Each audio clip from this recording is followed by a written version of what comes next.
And I don't think people understand. You can literally build a brand overnight with the audience and the targeting on Facebook, extract the value out of that platform that's a multi-billion-dollar platform.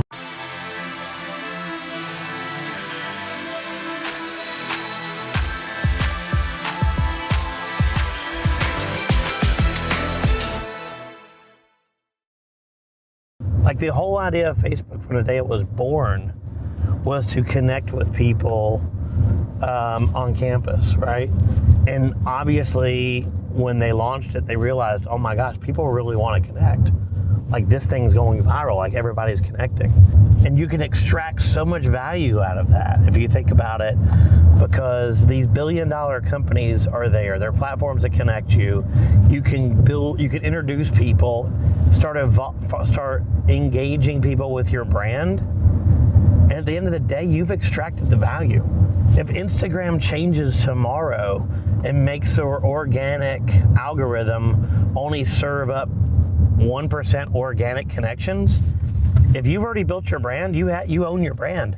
That's brand equity you own forever, right? I think what you're saying is not so much what platform we're using, but what message you're saying you have, right? It's not so much about, right now it could be Facebook, in the future it could be something else. But as far as defining your brand, knowing what the audience that you're reaching, consumers that you're trying to do, what your core values are in your company, that's really what's going to define, your brand.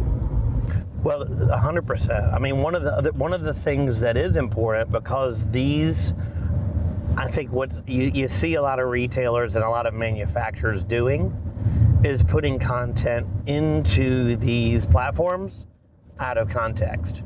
A lot of people, we hear from a lot of retailers and manufacturers and say, yeah, we've tried Facebook, it doesn't seem to work for us.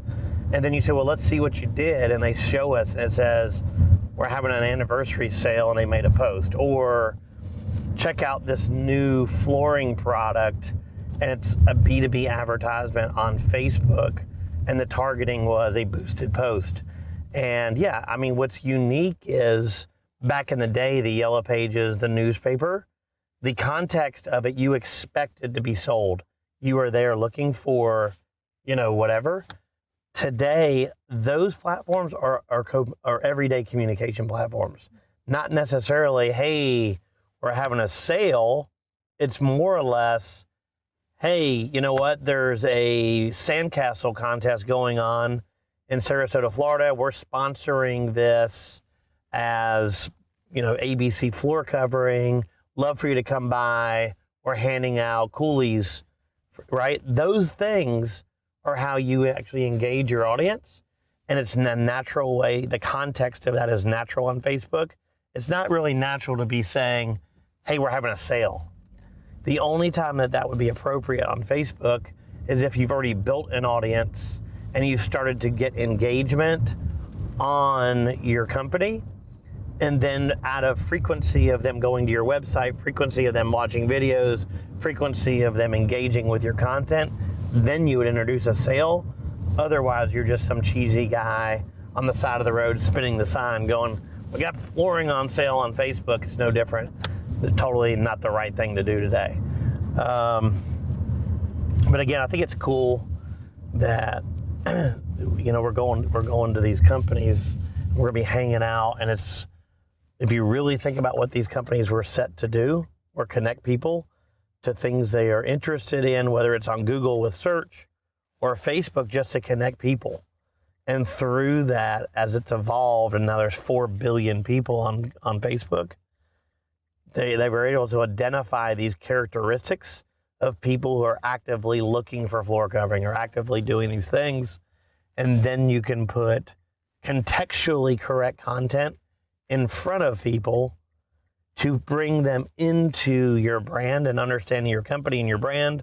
And then when it's appropriate, you hit them with an ad. But more than likely, and really the right way to think about it is Facebook, Instagram, introduce, build your brand, build that whole story about what separates you and differentiates you as a company, get people used to seeing your company, right, in different aspects, things you support, things that are unique to your business, things that are really local.